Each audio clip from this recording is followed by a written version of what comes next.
Wonderful Thursday at 11 a.m. Eastern Standard Time, which is when we're always live. And we are going to talk to you today about how to be sober and how to meditate. I know meditation's a weird topic. The first time I tried to meditate, I was a nervous wreck. I couldn't quit drinking. I tried to sit there and sit still, but all these thoughts kept coming into my head, and it made my hair stand up like it is now. And it was crazy. I couldn't stop. I was like, how do you stop thinking? How do you stop thinking? How do you stop this mind? And then I'd sit there and I'd be like, all right, I'm going to stop thinking. I'm going to stop thinking. See, here we go.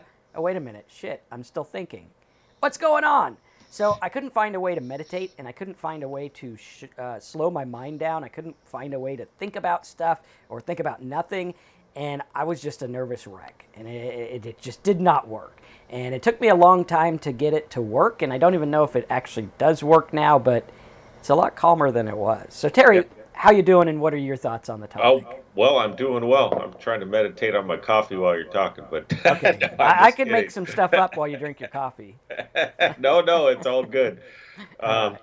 yeah, no, I was much the same way when I tried to meditate. I was told when I first got sober that not medication, meditation is a very important factor of being sober. And really, for me, it started with just like wake up in the morning and not turn the TV on, not turn the email on or the Facebook or any of that, and sit there and relax and just try to clear my mind, which absolutely didn't happen. It's difficult to make it happen now as well, but just not worrying about it, just kind of staying calm. And, you know, AA talks about there's pages 86 through 89, and part of that is upon awakening and think about the day ahead. And that was important to me for especially that early sobriety, but it's still important. Think about where I might be catering a job where there's going to be alcohol all over the place, or going to a party or something like that where I have to be cognizant of the fact that I have to be sober. And so just trying to be calm and make a plan for the day, and that really helps a lot every day. You know, Yeah. just thinking about it. At the end of the day, thinking about that day that just happened. Yeah. Did I mess up anywhere? Do I need to like apologize to somebody for what I did, or what? And that's just it's really helpful to be able to do that and be able to go to sleep with a clear mind, wake up and have a clear mind and figure out in a productive way, calm way, what I need to do. It Yeah. allows me to handle situations that come up throughout the day, the inevitable things that might make me panic and think about a drink or something like that. It's very helpful. Absolutely. And like Anno says, he says, there are so many different kinds of meditation. It's very confusing. I read that mindful meditation should help for addiction. Tried it many times and it didn't work. And that's kind of like where I was because meditation is kind of something that you don't get by trying it. It's something that you just kind of happen into. It's something that just kind of happens. And I find that the key to meditation is really looking at who is your mind, right? Because all of our days we go through life and there's like this narrator in the back of our mind saying, hey, don't do that, or that's stupid, or that's dumb, or why did I say that, or I got all this shit to do. And it's back there and it's narrating. And oftentimes, the narrator in our mind is not our own voice. It's a voice that has been programmed by society, by upbringing. A lot of people have their parents' voice, right? They have that parent's voice that's like, oh, don't do that. Oh, you're a failure. Oh, you're not good enough. You're not as good as me. And a lot of that things. And I find that the key is not in trying to stop the dialogue. Because when you try to, like, I want you to picture yourself in an argument, right? Like if I got in an argument with Terry and he's like, no, man, you don't get it. I'm right. And I'm like, no, I'm right. And we start fighting about things. Nothing good's going to come of that. Nothing good ever comes out of an argument, ever, right? We gotta get in there and we gotta get to the issues. And so we gotta look at it and say, well, if I sit here and I argue with Terry, nothing good's going to come out of it. But if I sit here and I actually listen to Terry, or I listen to his thoughts, or I understand what he's about, then I'm getting my mind out of myself, right? I'm getting out of my thoughts. I'm shutting off the judger, the seer, the predictor. I'm shutting off all those things, and I'm just able to be here now and experience Terry. I'm like, hey, what's his point of view? right? But oftentimes in our life, if you watch the news, which is a very bad thing to do, right? If you're like struggling with alcohol, I wouldn't watch the news. That's a bad thing. Or Dr. Phil for that matter, right? Terry knows all too much about that one. But you look at the news and you look at Dr. Phil, and what are they doing? They are arguing with each other. Like no one ever comes out there and is like, "Hey, Mr. Sanders, what do you think about government?" Or, "Hey, Mr. Yang, what do you think about government?" "Hey, Trump, what do you think about government?" They're all just arguing their point of views, and when you argue your point of view, you don't really have time to listen. You don't really have time to take in someone else's thing because you're too busy judging and arguing. And our mind is the same way. When we try to meditate, what happens is we argue with ourselves. And we're like, "Oh, this isn't working. This is supposed to work differently. Like I'm supposed to rise 2 feet above the ground in Indian sitting or whatever they call it. I don't know what they call that. Cross-legged sitting, right? I know when I was a kid they called it that, but they later changed it because it's culturally insensitive, apparently. Which it might be. I don't know. But you're supposed to sit that way and meditate, or I think it's called the lotus position or something like that. I don't know, right? Never really studied it.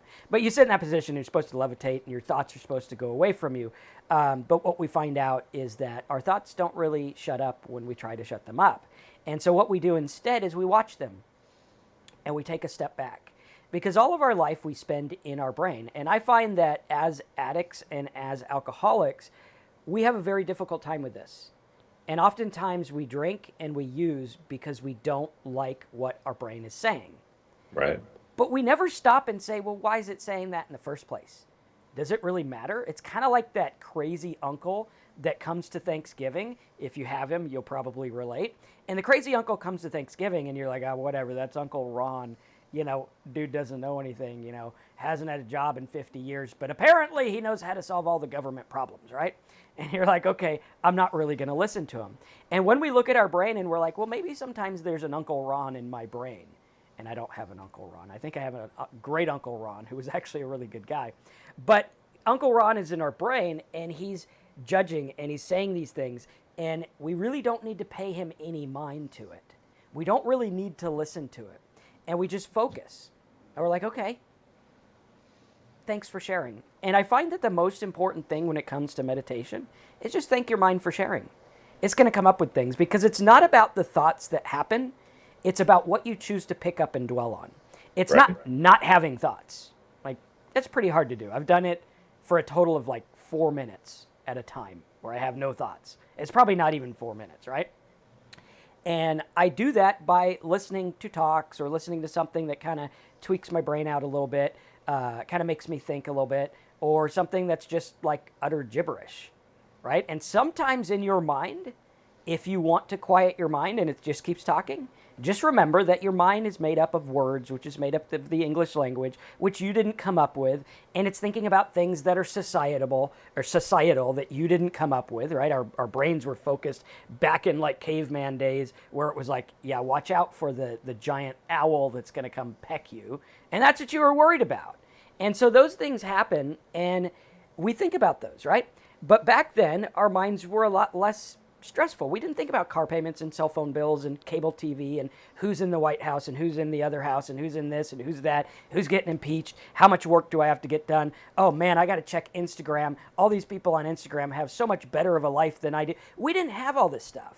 And so if we realize that our mind is made up of cultural and societal and family type things, and it's all words that we didn't come up with, and we just remind ourselves that our mind is just chattering a bunch of words that don't really matter. I think the average person has like 60,000 thoughts a day or something crazy. I don't know who counted, but I'm sure I'm on the high echelon of that because my mind does not shut up, as you guys know, and poor Terry knows because he hardly gets to talk. But my mind is always going. And when you look at it and you're like, okay, I had 60,000 thoughts yesterday. How many of them matter today? 4? I don't got to listen to every single thought that comes in my brain. I don't have to focus on every little thing my brain obsesses about. I don't have to worry about it. And I could simply just sit here and remind myself, these are all words. That's all they are. Doesn't matter. I'm going to be okay. And you focus on serenity now because you can be serene now. You can choose right now. Even if your world feels like it's collapsing, you can be serene. Marcus, you don't understand. They're going to take my car away. I just lost my job and I can't stop drinking. Yeah, but you can be serene right now. You can be. You can sit and you could say, right now I'm okay. Right now I got Right. a heater on. It's actually cold in Florida today. And I'm going to be okay. I think I'll be. I might not have everything I want and everything I desire and everything society tells me equals success and happy and good life, because where did those things ever get us anyway? Happiness is all about being here right now, and there's someone out there that has less than you have, that's happy right now, and serene right now. So we know it's all society, and we know it's all words. And the key for me to meditation is understanding that and saying it doesn't really matter. There's going to be 60,000 thoughts in my head today, even if I try to only have 59,000. They're just going to be there. But I don't have to listen to everyone. That's It's right. it's that uncle. It's mom's voice telling me this. It's dad's voice saying you're not good enough. It's this, it's that, and it's not really going to matter. Right. People have been commenting about a lot of different ways of meditating and things like that. And for me, I just try not to dwell on what kind of meditation. I've been told that sit in a quiet room, in a quiet place, and try to clear my mind or focus on my breathing or something like that. And I do that here and there. A lot of my meditation is active. I don't know what you'd call it, but I'll just call it active meditation for a better word, which is where I'm on my bicycle for 2 hours, 4 hours, 6 hours, something like that, or I'm on a hike or walking. And it's that's not a matter of clearing my mind. You can't clear your mind when you're on a bicycle trying to deal with traffic and potholes and things like that. But it allows me to focus on one thing where I have to focus on the road. It takes my mind away from all those things that might be stressing me out. And then, my mind goes into those and I start thinking about those things, but I'm able to think of them in a much calmer way. It just steers me in the right direction. Absolutely. Yeah, and I think it's one of those things that it reminds me of a time when I was in church, and I went to this camp meeting at church, and there's a bunch of guys there. We were all from the age of 18 to 30, a bunch of young guys. And they were talking about the Bible, and they were talking about John 16 or John 14 to 16, which, if you've ever read the Bible, that's all about like meditating in God. And I'm not super religious or anything anymore. I think it's, there's some good things in everything. Everything you read is going to have some good stuff, even if it's bad stuff you can learn from, right? And so they were talking about it. And I remember they were like, "Oh, you know what? You're gonna seek God and you're gonna find Him." And they were telling us, "Oh, go out somewhere quiet in the middle of the woods and you'll know when it happens." And I go out in the woods and I'm sitting there and I'm like, "All right, when's it gonna happen? Something's gonna happen." And I'm like expecting like some tree branch to fall on me and be like, "I'm the hand of God in the form of a tree," and nothing happened. And I felt like shit. I was like, "Nothing's happening. Why is nothing happening? Why is this not working? What's going on? Why do I keep thinking?" And I remember another time I was talking to a guy who was trying to teach me about Buddhism back when I was drinking, and I couldn't shut my mind off to listen to this guy, and I couldn't listen. And I think one of the things that is stopping us is that we're trying. We're trying. We're trying to get happy. We're trying to get serene. We're trying to meditate. We're trying to shut our mind off. And you can't shut your mind off with your mind. It doesn't work that way, right? You can only do it by relaxing and letting go.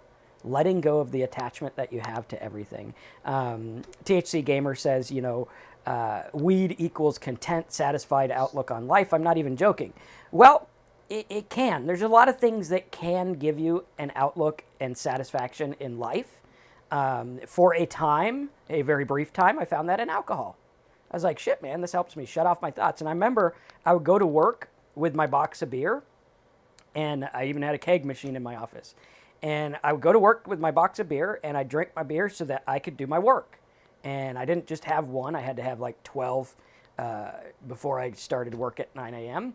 And for a time my mind did shut off, but then I ended up drunk, and I found out that using substances only allowed me to stay in the mindset for a short period of time. But I Yes. found that sobriety and understanding that this shit doesn't really matter. Like, it doesn't matter. Like, one of the big hangups I used to have is, what's going to happen when I out myself as an alcoholic? What's going to happen when everyone knows that Marcus is a failure, alcoholic, drunk loser? That's what I thought in my mind, right? Because that's a stigma that was around addiction. And I now realize I was controlled by a substance, which anyone would be. So it's not partial, right? You're not special. That's what alcohol does to alcoholics, right? Um, and I started to realize that, wow, I could actually, when I got sober, I realized that I could actually live in this place. Does that mean I don't get peaked? Does that mean an argument doesn't get me? Does that mean someone at work doesn't piss me off once in a while? Of course not. Of course not. Once in a while it does happen. But I do notice that where I used to have the problem, and I used to get all flipped out for a week and like throw things and break stuff. I used to break very expensive things when I was mad, and it was not a good thing to do. I mean, you don't want to do that, right? And so I realized that now it's like 20 minutes, and then I let it go. And so now I realize, instead of living my life trying to fight my thoughts and taking a substance to make my thoughts go away, whether it's, smoking something, drinking something, whatever your poison is, I find that that only gave me like an hour or two. And then I'd get more pissed off. Like, you get drunk and you're chill for a while, and then the guy at the bar is like, huh, you drink that? And you're like, what do you mean I drink that? I could drink more. You don't even, and you're in this argument, and you're all pissed off, and you're ready to get in a bar fight. So that's not working well for you, No. right? Even when you think, oh, well, maybe a little bit does work well for me. Well, you're probably not watching this video because it works. So we got to look at that. We got to focus. And for some people, maybe that is what you find that helps you. More power to you. That's good. That's great. We're not here to judge. We're here to show a better way. We're here to show a way that works throughout your whole life, rather than, oh shit, I'm waiting for the next hit. I'm waiting for the next drink. I'm waiting for the next this. And when it comes to anxiety and racing thoughts and OCD, the key is to realize, I got these things. This is how my mind works. And your mind is always talking about content. It's all content. It's all chatter in the brain of content. This guy did this. I got to pay that. I'm an alcoholic. I don't feel this good. I don't feel that. I want, I need. And that's all it's about. And when you realize that you have your working of your mind, and my mind works on overdrive, not sure if it's a good thing or not. Sometimes it's good. Sometimes it totally sucks. And I know that. And I know that sometimes I have OCD. Like, I come in here and I check and make sure that the heater is off in my backyard office about 12 times before I go to bed. Not really 12, probably 4. And I laugh at myself, and I'm like, whatever. My mind's just going to bug me, so I'm just, whatever, I'm going to do that. And so we just learn to cope with the way that we have our mind, and we learn to understand that that's the working. The content could be about anything, right? The people that are worried today about politics, they were worried 50 years ago too. They may have just liked the guy in office, right? Whatever. If it's Alan Watts' quote, he says, you can find something to worry about all the time if you're the worrying type. Right. Doesn't matter. You get $10 million, you're going to worry about taxes. You get, a promotion at work, you're going to worry about responsibilities. Oh, if I only had I wouldn't worry anymore. Yeah, you will. And the key is to remember that that's how your mind works. Just live with it. Right. Yeah, for me, it's a matter of just being able to let go. When I was drinking, my thoughts were just consumed by alcohol. I didn't want people to know I was drinking. If I'm having just standing there having a conversation with somebody, my entire thought process would not be listening to what they're saying. It was me, me, me. I was thinking about, first of all, how am I going to respond? Am I going to respond intelligently? I need to respond intelligently. I need to make sure this person doesn't realize I'm drunk, because I don't want to be called out on that. And that it just consumed my mind. How could I think about what they're saying and respond in a productive way or a positive way. It just didn't happen. Though for the weed aspect, I smoked back before edibles were readily available and all that, but whatever, it was still strong stuff, and that didn't consume my mind quite as much as alcohol did, but it still did. I was still worried about if I was going to run out. I think there's arguments as to whether it's addictive or not. Doesn't matter to me because it just consumed my mind. That's what I wanted. I was like, okay, when am I going to get stoned? Okay, I gotta put some Visine in my eyes, stuff like that. I gotta hide that too. Once again, consume me completely. That's just for me. I know there's a lot of people that don't drink that use the weed, and okay, good for them. It's just something that wouldn't work for me at all. Um, Yeah. what else we got? There were some good comments. THC said, oh, well, actually, somebody right there, who was it before? It said they're on day one. I think it Congratulations. is Green Earth Dancer. Okay, good job. One day, hey, that's better than 0 days. Awesome. And somebody in the beginning said that they saw the notification of our video and you turn that on rather than grabbing your bottle of vodka. That's great. Good choice. 1 minute at a time, man. Stay Yeah. sober. And also, listening to these talks is a form of meditation if you Yeah. just shut the judge off and you just listen. Because it's very difficult to have two voices in your head at the same time. I think that's like go see a doctor if you start having that issue. But it's very difficult. And I find that sometimes I'll listen to something technical, just completely random, like had a code computer or something, and it'll completely make my mind just zone out. Now, sometimes you will get immune to things. Like over time, you'll get immune to hearing Terry and I talk, and it'll be like, okay, well now I'm in like the judging phase or whatever. Or I think I got this or whatever. But I think if you focus and you slow your breathing down, and you slow your everything in your mind down, just slow it down, listen, focus on every word, whether you like it or not, doesn't matter, right? It doesn't matter. There's lots of words that you can hear. I mean, this is YouTube. You can go watch anything about anything. But I think if you just slow down and you start to be like, wow, okay, I'm going to be here with these thoughts. And sometimes something will come in. Like sometimes maybe I'll mention the pot thing, and people are like, no, don't take my pot away or whatever. And instead of doing that, just listen, right? And that's the thing is we can listen to each other and we can have differing opinions, and we can also hear each other out. We can also hear and say, hey, what does this person have to say? What's going on? Because you know what, guys? You listen to 60,000 thoughts of your own every day. Try listening to other stuff. And what will happen too is listening to other stuff repetitively. In the beginning of sobriety, I listened to stuff all the time. Some people go to meetings every 5 times a day in the beginning. Some people listen to stuff. Some people do whatever. I have found for me, it's very good to listen to different things because I got to the point where I was like, well, the thoughts in my head and listening to myself isn't really working out for me. Like, it's not getting me the life that I want. It's not getting me serenity. So maybe I need to put different thoughts in there.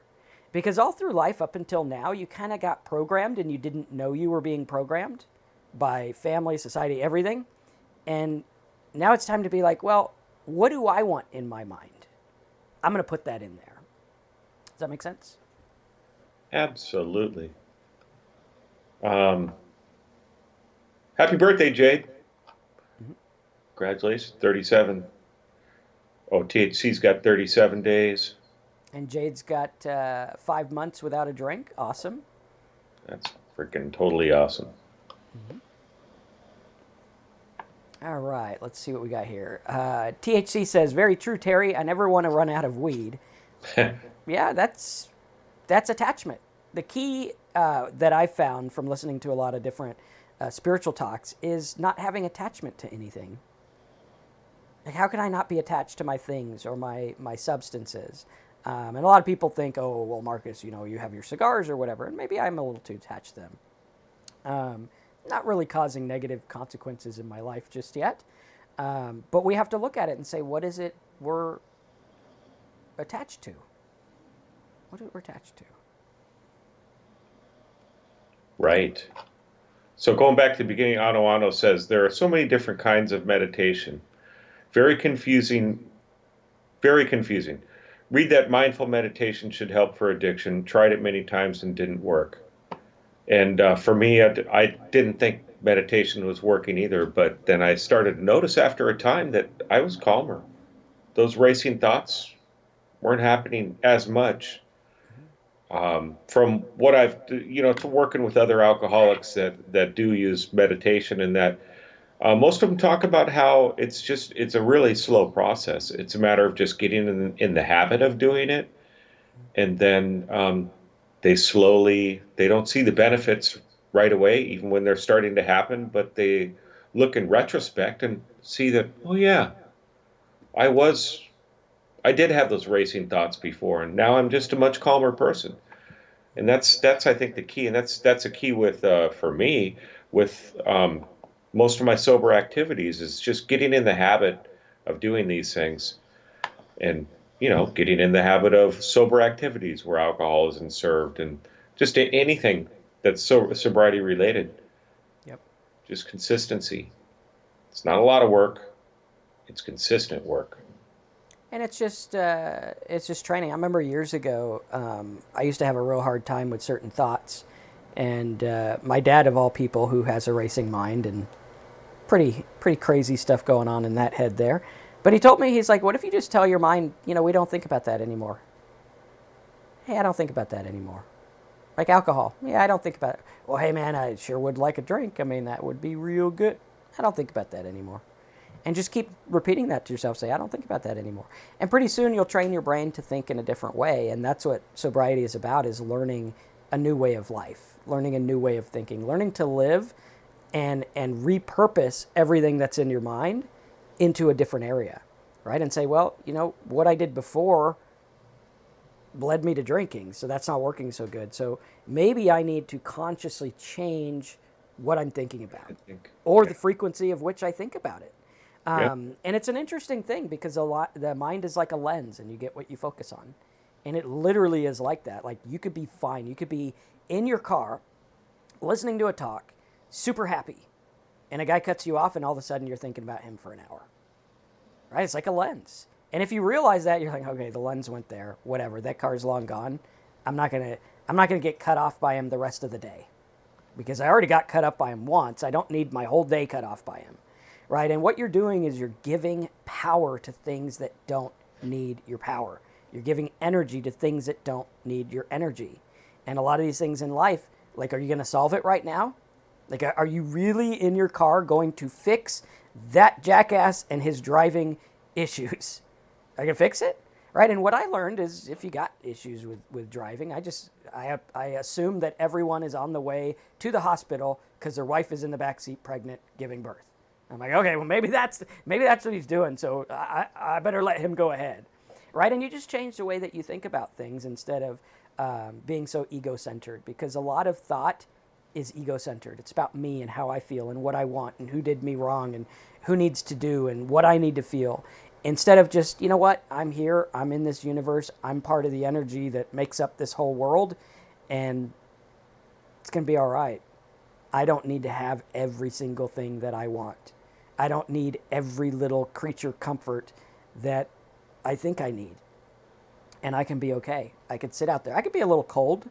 Right? Some people flip out. Like, my dad flips out when it's cold. It's like 70 degrees. Dude gets a leather jacket. And I'm like, dude, 70? What the hell's the matter with you? And he'll have his jacket on and he's cold. And he gets irritated and he hates it. He's like, oh man, winter's coming. It's going to be cold. And he lives in Southern California. It's like, winter doesn't come in Southern California, buddy. I don't know if you checked the memo, but it doesn't really come in Southern California. Oh, it rained there And yesterday.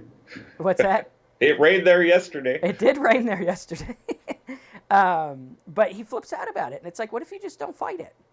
Just be a little cold for a bit. Now, that's not to say, like, go in Antarctica and sit there and try to meditate in your bathing suit. That's not a good idea. But a little cold's not going to bug you. And I find that through life, a lot of the stuff that affects us is just a little cold. It's just a little irritating. It's Right. not life-altering stuff. And when you deal with the little stuff, and you teach yourself to deal with the little stuff, whether it's meditating or whatever it is, the funny thing that happens is something big will happen, and you'll be like, why am I not flipping out? What was I usually flip out about this? Why am I not? And you'll find that when you take care of your pennies, the dollars are going to take care of themselves. When you take care of the little stuff, the big stuff's going to take care of itself. Yeah. You know, the driving. So the other day I was driving and a car went and pulled out in front of me on this one intersection that I go through all the time. It's kind of a confusing, dangerous one where some people that don't have the right of way think that the part that does have the right of way has a stop sign and it doesn't, and this and that. So a car pulled out in front of me. I had to tap on my brakes, and then I honked after the fact. And I don't do that. I'm a very calm driver. I let everything go, but then I'm thinking about it, and then I'm justifying it right there. Well, I was honking because maybe he's going to do that again. So I want him to realize that he needs to stop and yield to other people. And I was justifying my action, but really I was just reacting. I was punishing him with a honk. And it's just silly. Why did I focus on that? And it bothered me for a while. Took me over with alcohol. I'd have a problem or something would happen in my life that was great, and I'd have some drinks, and then I justify it afterwards. I deserved that, or I needed that drink, instead of focusing my mind on the fact that this drink is going to destroy me. Yeah. And maybe it's that I didn't see it, or actually, before I got sober, I knew I needed to stop. But why did I keep drinking? I kept focusing on the fact that I needed it. And of course, I had the physical addiction too. So that reinforced that need, because I'd start to go through detox if I started to run out of alcohol in my system. But it's the same thing. I really, when I decided to get sober and that decision really came to me, I focused on sobriety. I have to do whatever I have to do to stay sober. That's where my focus had to stay.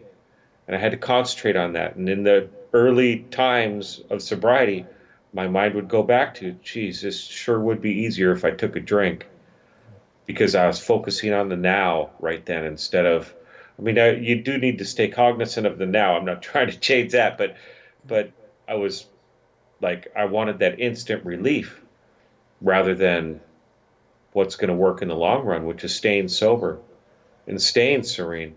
And that's why meditation was super important. So I could sit there sober, not having any of these, trying to not focus on the stresses of my life and just kind of clear my mind.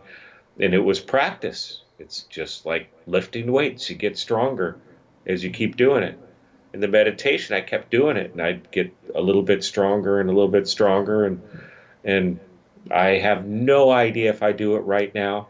I probably don't, but really, I've heard that it just doesn't. Whatever you do is fine. There's no rules to meditation. Yeah. But it's what I did, and that's where I try to focus is serenity. That's what I want out of life. When I was drinking, I wanted to be rich. I wanted this and that. I want the waterfront property and all that. Now I want to be happy. That's the key for me, and that's what I try to focus on. And it's come. I'm pretty happy right now. Not every minute of every day. Had a stressful catering job last night. There was a couple moments where I wasn't so happy, but it was okay. Turned out fine. Everybody's hugging each other and everybody was smiling. So it was good. Yeah. And I think a lot of it too is looking at alcoholism as OCD, because it's very similar to OCD. It's an obsession of the mind, a compulsion in the body to drink. And when we get cravings and things like that, a lot of people try to fight them, and they try to understand them, and they try to, figure out all these ways to deal with them, instead of just looking at it for what it is. It's an obsession of the mind. It's going to obsess about it, and pretty soon it'll go away. It will go away. Just wait it out, write it out. The obsession will go away, and the compulsion will die down, and you'll be okay. And as you train yourself over and over to do that, it's going to get easier and easier. But in the beginning, it might be very difficult. In the beginning, you might say, well, Marcus, you have no idea what's going on in my life. You don't know what's happening here. You don't know this. You don't know that. And I might not know, but you also didn't know what happened in my life. And we both have things that are very difficult. And the funny thing about it is I learned that all the things that were going on in my life were mostly going on in my head. This is all just thinking about it. Like I thought about something that took 2 minutes to do, but I'd think about it for a week. It's like, why don't you just fucking do it and shut up, mind, you know? And it was like, there you go. And so we spend so much of our time just talking to ourselves and focusing on things that really can't get solved right now. Yeah. Deb brings up a good one. She says, I admire those who can meditate. No way for me. My mind is always in overdrive. Alcohol has been the only thing to get me to chill. Would love to be able to have that Zen on demand instead. Well, I think the key is your base level, right? So like Terry was saying, he's not happy all the time. Sometimes he gets angry, but his base level has changed. Like before when he was drinking, his base level was like, you knock on the door and he's like, who's fucking interrupting me, or whatever Terry decided to say. I don't know if he said that. That's what I would say, right? All the time. And you get all, there you go. And you get all pissed off, right? And now your base level has changed. So his base level is, wonder who's at the door. You know, maybe it's a church guy or whatever. Maybe it's maybe someone brought me flowers or whatever. But your base level changes, and that changes everything in your life. So a lot of times we'll talk about life philosophy. What is your philosophy and outlook on life? If it's demented in the way of, I got to have more cars and more houses and more money to be happy. I got to have the spouse. Or if this person would shut up, I'd be able to shut up and I'd be okay. And we're looking for things outside of ourselves when the key and the secret has been in you all along. You are what you're looking for. The happiness is in and of you. When me and Terry got sober, my life didn't change a whole lot. I mean, somewhat. It got worse, actually. Like my actual life got worse because I had to mop up all the shit that I screwed up when I drank. But because my base level and my life philosophy changed, everything changed. So now I wasn't coming at it already pissed off. But if your base level is already pissed off, it doesn't matter what you do. You're going to be seeking those happy moments, right? And then when a moment happens, like his job last night, the catering job that made him mad, right? When that happens, you're going to start from already like a level 5 and you're going to go to a 10. But right now, Terry's chilled out. He's like, all right, I live at like a 0 to a 1. And so when that happens, I get a 3 for 20 minutes and then it goes away. Right? So it all has to do with your base level and really focusing on it. And I find that if your mind's always in overdrive, let it be. That's cool. Let it be in overdrive. Let it do its thing. And notice that it's doing its thing. That's my mind doing its thing. That's cool. Don't have to shut it off. Don't need to do it. Just doing its thing. Right. Letting it go. We've talked about in most of our webinars that 15 minutes. And that's what we're talking about here is you get that craving for alcohol or I need a drink or whatever. And you take 15 minutes. And I'm not talking about take 15 minutes, sit there in your chair and holding tight onto it. I can't have a drink. But 15 minutes, go do something else. And Deb, you were talking about how you just can't meditate and do something else like that just has nothing to do, something that's going to take your mind away. I don't know what you like to do in your spare time. Me, a dog walk, the bike ride. You've heard me say that a million times. Cleaning, go mow. I go mow the lawn or something like that, and just something that takes me away, takes me out of myself, keeps me busy, and that worked a lot. In that early sobriety, that was great. It was a great tool to use, that 15 minutes, or just sitting there with a nice cup of coffee or tea or whatever, and relax, enjoy the outdoors. Go sit on a bench, or if you have a yard, sit in the yard, or whatever. That's something that's real helpful for me. Yep. Or pet the dog. That always helps. Oh, yeah. Absolutely. All right. Any other questions on meditation here? Quasi says, being happy, I love it because at one point in my life, I felt very sad at times when I was drinking. But now, not having a drink in 4 years, he feels very happy. That'll do it. Alcohol is a depressant, so it will make you sad. But Absolutely. yeah. I All was right, very let's. happy the minute I got sober that I Yeah. was through. Well, once I was through detox, I was so happy.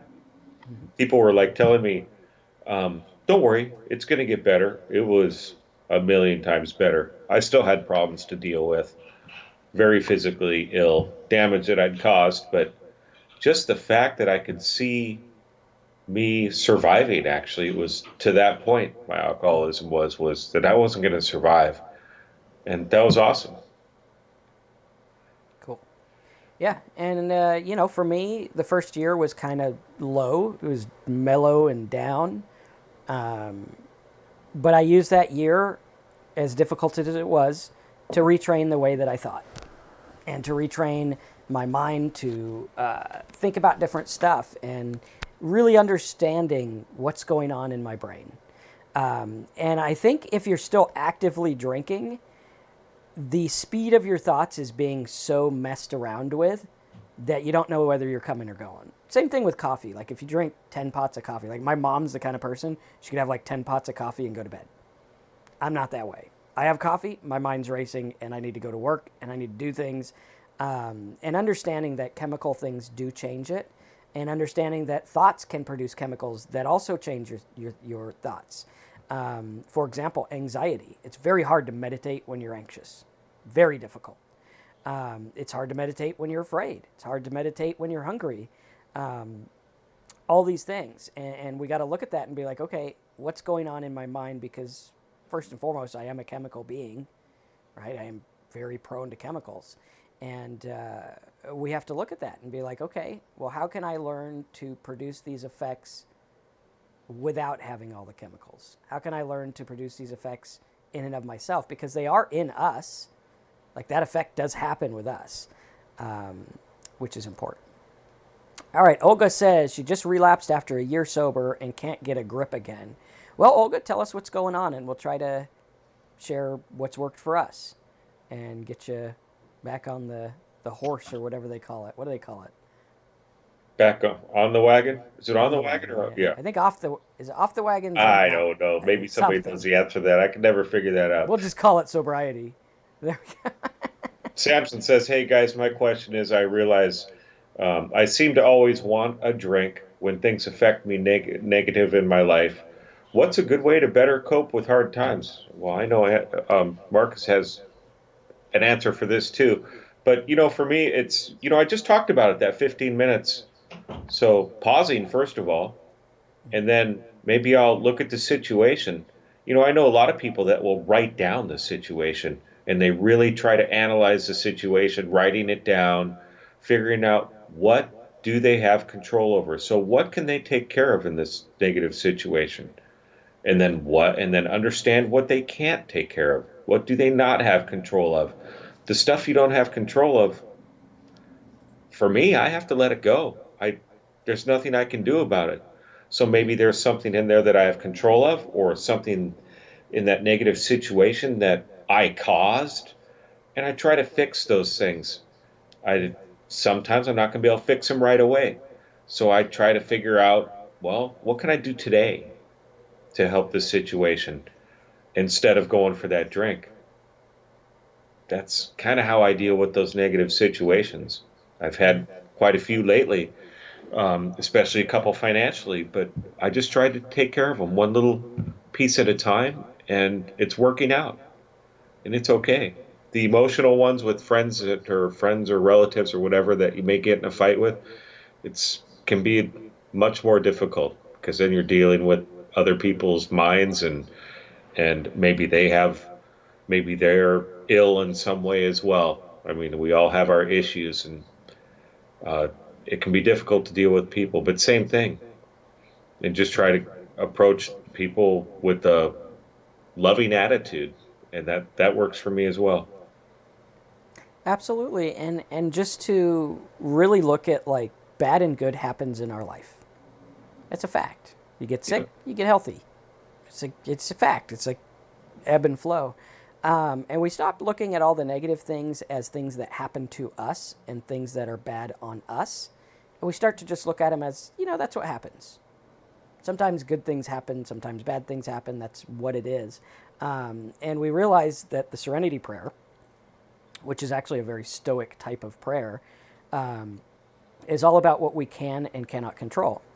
Certain things bad happen, we can't control them. If we drink, that's still not controlling them, that's just making them worse. And sometimes good things happen. And we don't have to go to drinking every time we feel a feeling, right? Don't have to do it. But the problem is every time we feel a feeling, we tell ourselves a story. We're like, I feel this way, which means that boss is an asshole, which means I need to drink because the boss is an asshole.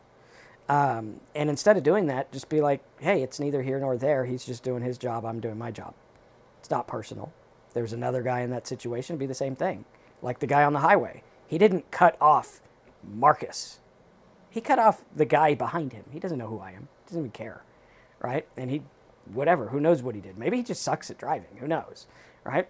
Which, in that case, that's a whole nother can of worms to open up. But, we look at it and we're like, okay, life's going to go on. And life has gone on with or without alcohol. There was a time in your life you lived without alcohol and it was okay. But what you did is you started to change your brain patterns, and you'd get a bad feeling and you'd take alcohol and you'd be like, this seems to help. And then the bad feeling got worse because alcohol makes everything worse. And then you had to have more alcohol. And they got worse and worse and worse. And pretty soon you have these bad feelings where they used to be just a little bit. Now they're real bad. And now you feel like you need to drink a whole shit ton because now they're really bad. You don't understand, Marcus, my anxiety's off the chart. Well, before, I didn't even know what anxiety was. And then my therapist was like, you have anxiety. And I'm like, oh, God damn it, it's all over me. It's everywhere, this anxiety. There it is. There it is. It's everywhere, right? And so I had to drink. And then I drank, and the anxiety got worse. But it seemed to get a little better every time I drank. But I didn't know it was dropping and dropping and dropping. And pretty soon I was a freaking nervous wreck, and I felt like I had to drink. But if I never drank in the first place, I'd probably be okay. And if I never went to the therapist who said you have anxiety, I probably would have been even better. Not to say don't go to therapy, but let's be careful when we name things. Be very careful. And so we look at it, and it's like, is it really the alcohol? I think a lot of us here, we give alcohol so much more credit than it deserves. It's like a lousy ass thing. And we're like, oh, it makes my life complete. Makes me feel better. No, you make you feel better. Alcohol just dampens the thoughts. Alcohol is a shortcut to a half-ass way of meditating. That's what it is. It's a shortcut to a half-ass way. So if you want half-ass control over your thoughts or half-ass blank mind for a while, alcohol will do that. But you only get to stay a little bit. And then after it takes your thoughts away for a little bit, it fucks everything else up. So now you got more thoughts. And then the next time you don't even get like a half-ass one. And then you get to the point where you're just drinking to feel normal. And you're still like, well, alcohol helped back in 1982. So alcohol is not the problem here. It's something else. But guys, alcohol is the problem. It's changing the way you think. Yep. And so we got to look at it and be like, do I want like a good solid life of living good? Or do I want little chunks and pieces of like, maybe I feel kind of good. Maybe I feel a little good now. Maybe I feel okay now. Instead, I'm like, and I didn't know a better way. Back when I was drinking, if you were like, Marcus, you could get a better way, I would have been like, yeah, keep talking out of your ass, buddy, because I ain't buying it. But now I get it, and I'm like, holy shit, the dude was right. But I didn't listen because I was so hung up on alcohol, and I was so hung up on, you don't understand my thoughts. I'm different. Out of the 8 billion people in the world, I'm the only one who thinks the way I do. And then I went to rehab, and I'm like, Terry thinks the way I do. This guy over here. Like, there was even a guy in rehab who hid his alcohol under the little grates of the barbecue. And I was like, so out of 30 people in this room, there's 2 at least that admit to doing that? I thought I was special, right? My wife always found him, but I thought I was pretty crafty there, right? I wasn't the only one who hid him in the sheetrock of my office. That was not fun, right? Ruin your sheetrock so you can hide a beer. And you had to dust the powder off every time you went. Oh man, I had a bruise. My kids were like freaked out because I went out there and I was so jonesing for a drink, and it had fell way down below where the hole was because I had a hole in my backyard office for the air conditioner pipe. And I tried to reach in there, and I had this huge bruise on my arm because I didn't know what I was doing. I was controlled by the need for that little tiny good feeling that alcohol gave me, because I didn't realize that I can control and I could make that feeling without alcohol, without bruising my arm up.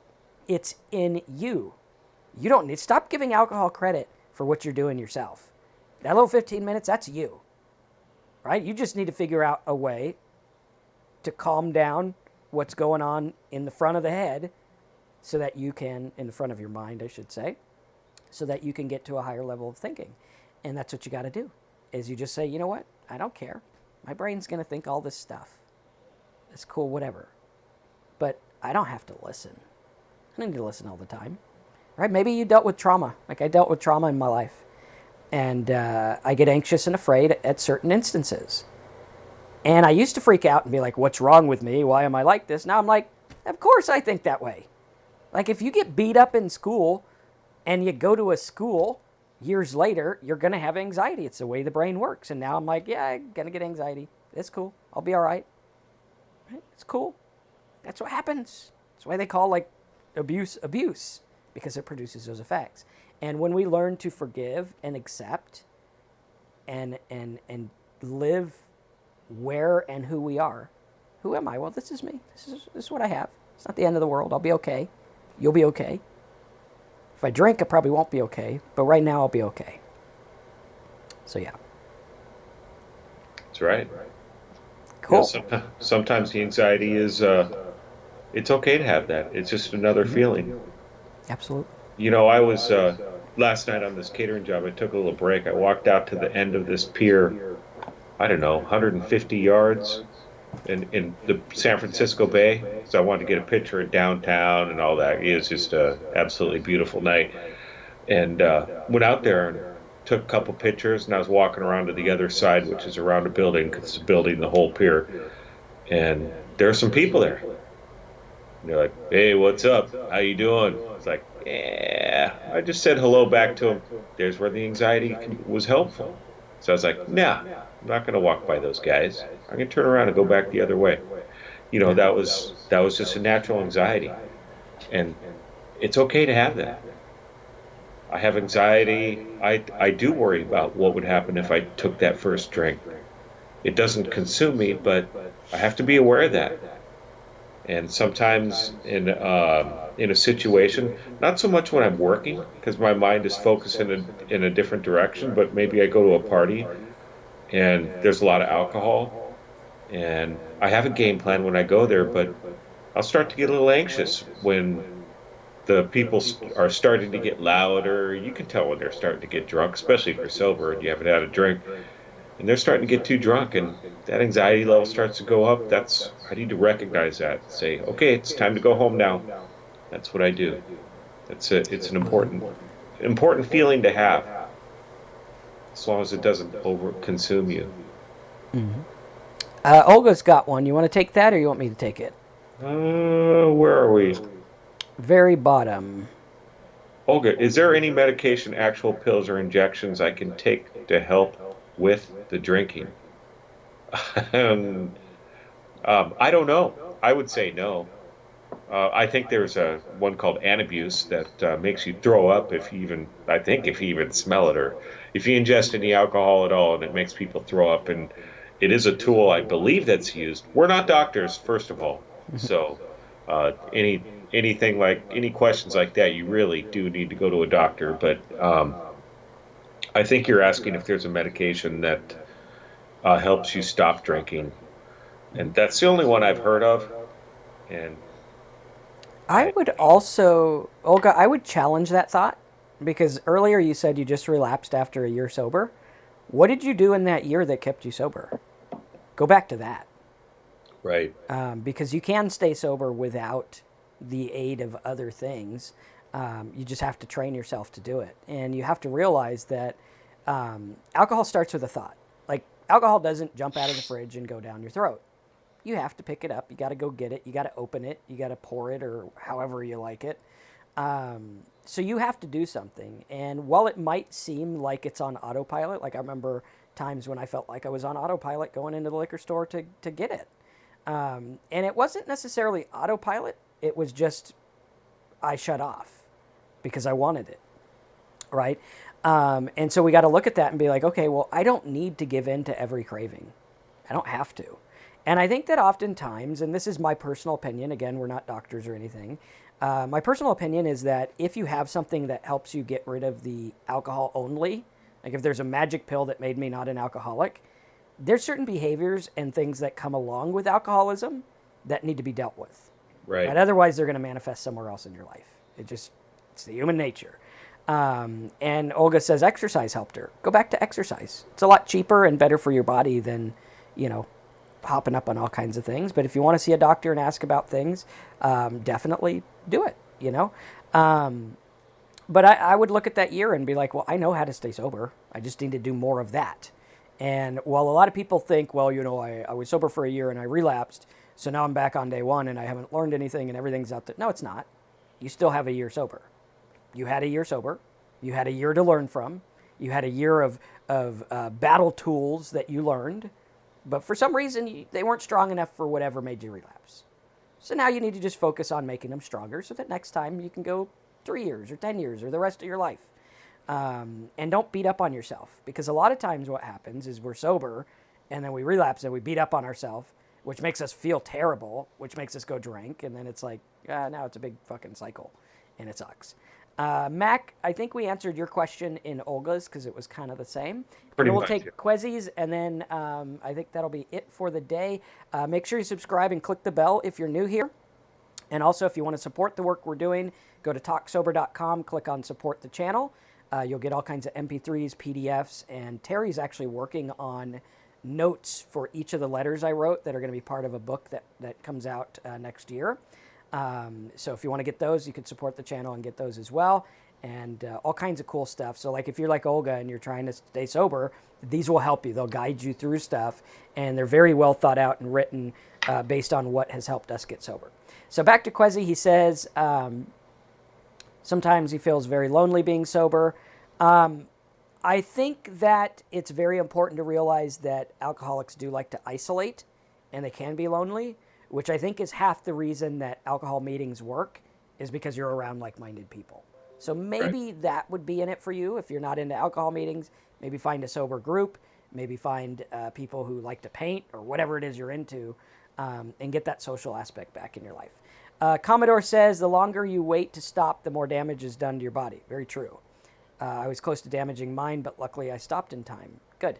And always, after a lot of drinking, go to a doctor and tell them what's going on, because you can't see in your body. You don't know what's going on. Right. And sometimes it could be something that, you know, maybe you'll catch it. You'll be okay. All right. Also, join our Facebook group, facebook.com/groups/talksober. I will put the link in the chat box unless Terry can find it, but I know if I click something on this screen, it'll mess up what I got going on. So if someone else can type that in, that would be good. And support the channel at talksober.com. Any last minute thoughts, Terry? Well, be along the lines of our topic, meditation. So I would just suggest trying it. Get in the habit of it.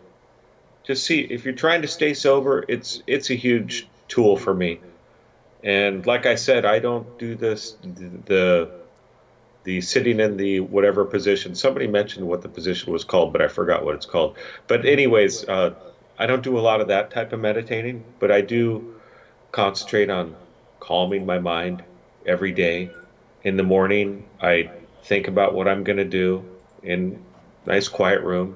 In the evening, I do similar thing where I just kind of wind myself down alone, and it's very helpful. It's great to see everybody here. I'm trying to get the Facebook group thing here, and it's great to see everybody. Copy. Boom. All right, cool. That should be, is